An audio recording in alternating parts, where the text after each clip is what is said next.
Good morning, students.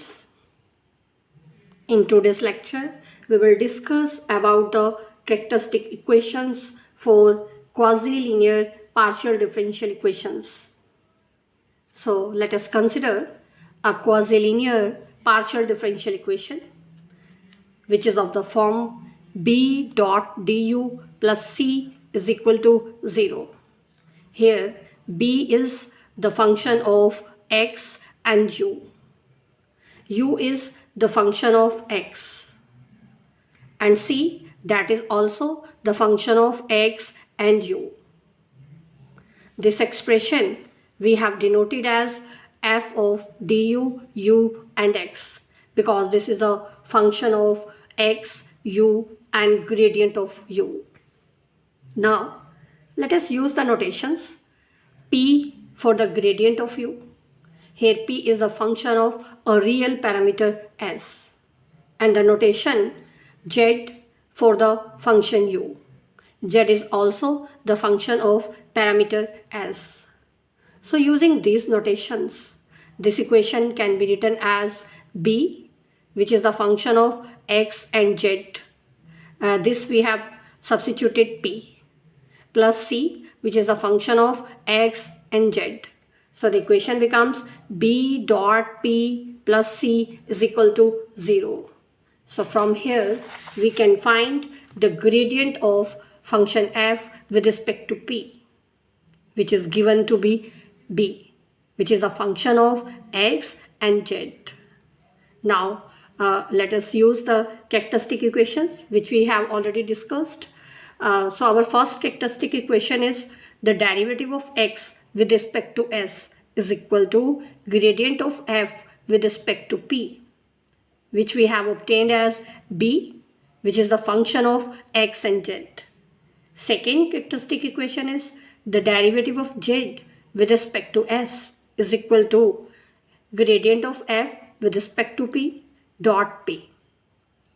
Now gradient of f with respect to p, that is b. So derivative of z with respect to s becomes b dot p. Now b dot p, that is minus c. So these two equations are the characteristic equations for the given quasi-linear partial differential equation. Now let us solve a problem related to these characteristic equations. So we have the problem ux1 plus ux2 is equal to u square in the set u, which is a subset of R2. Here ux1 denotes the partial derivative of function u with respect to x1, and ux2 denotes partial derivative of function u with respect to x2. This is the given partial differential equation with the boundary condition that the value of the function u is g on gamma. Here this u is the half space on which x2 is positive, and gamma is boundary of u on which x2 coordinate, that is 0. We have to solve this problem.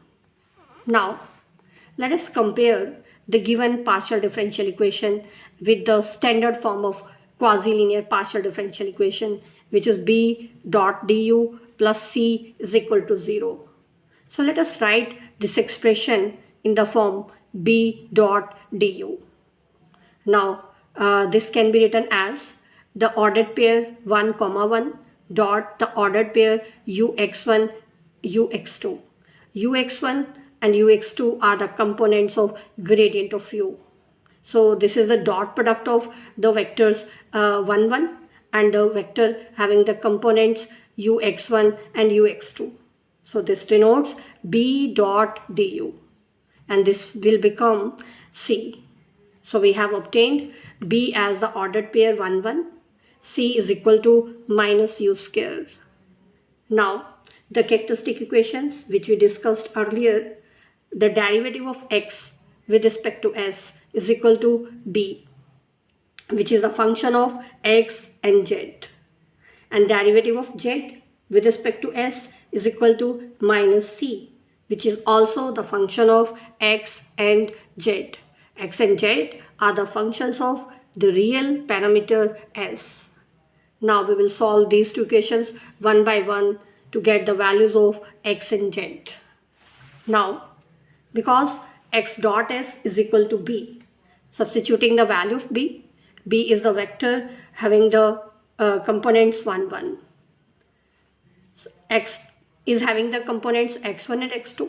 So the components of x dot will become x1 dot and x2 dot. So this equation becomes x1 dot comma x2 dot is equal to the ordered pair 1, 1. Now these two ordered pairs are equal. So the first coordinate x1 dot will be same as 1 and second will be same as the second coordinate. So we have obtained two ordinary differential equations. One is x1 dot is equal to 1. Integrating both sides with respect to s. From here we get the value of x1 which is given by s plus a. And here integrating with respect to s we get the value of x2 at s which is given by s plus b. Here a and b are constants. Now to find the values of a and b, let us put s is equal to 0. So if we put s is equal to 0 here, we get value of x1 at 0 is equal to a. Let us denote the value of x1 at 0 by x naught. So this will become a is equal to x naught. Let us substitute this value of a here. So we have obtained the value of x1 as a function of s, which is given by s plus x naught. Similarly, to find the value of b, let us put s is equal to 0 here. So we get the value of x2 at 0 is equal to b. Now we have b is equal to 0 because the value of x2 at 0, that is 0. So we get b is equal to 0. Putting here we get value of x2 at s is equal to s. So we have obtained the values of x1 and x2. Now to find the value function z, let us use the characteristic equation z dot s is equal to minus c. And the value of minus c, that is u square, and u is defined to be z. So the equation becomes z dot s is equal to z square. Z dot s means derivative of z with respect to s. So we get dz upon ds is equal to z square.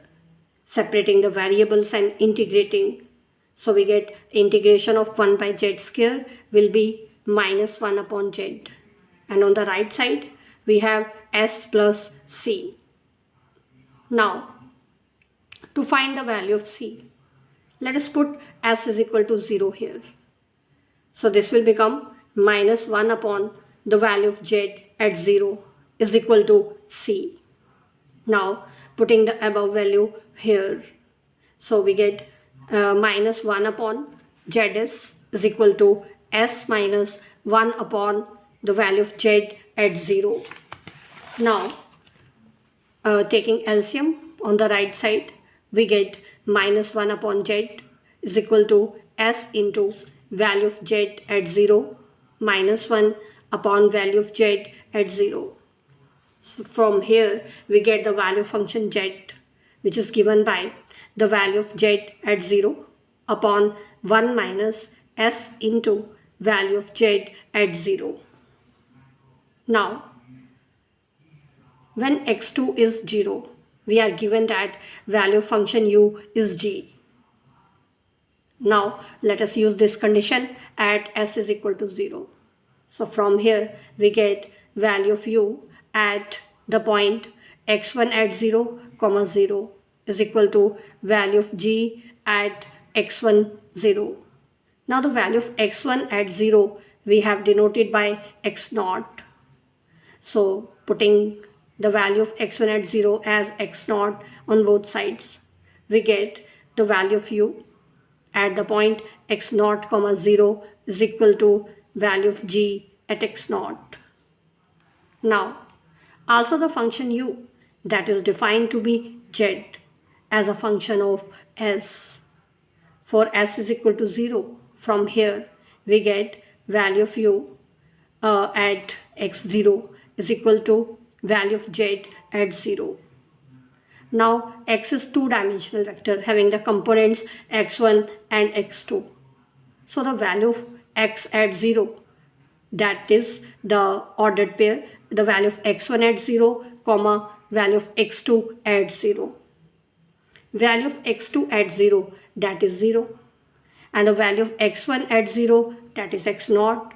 So we have obtained the value of u at the point x naught comma 0 is equal to value of z at 0. So from equations 11 and 12 we have obtained value of z at 0 is given by g at x naught. So we can substitute this value in the equation for z. So we have obtained the value of z as a function of s is equal to the value of g at x naught upon 1 minus s into the value of g at x naught. Now let us fix a point x1 comma x2 belonging to the set u, and we select s as positive and x naught belonging to set of real numbers. Therefore the ordered pair x1 x2, which is here x1 and x2 are functions of s. We can put the values of x1 and x2. The value of x1 we have obtained s plus x naught, and the value of x2 we have obtained as s.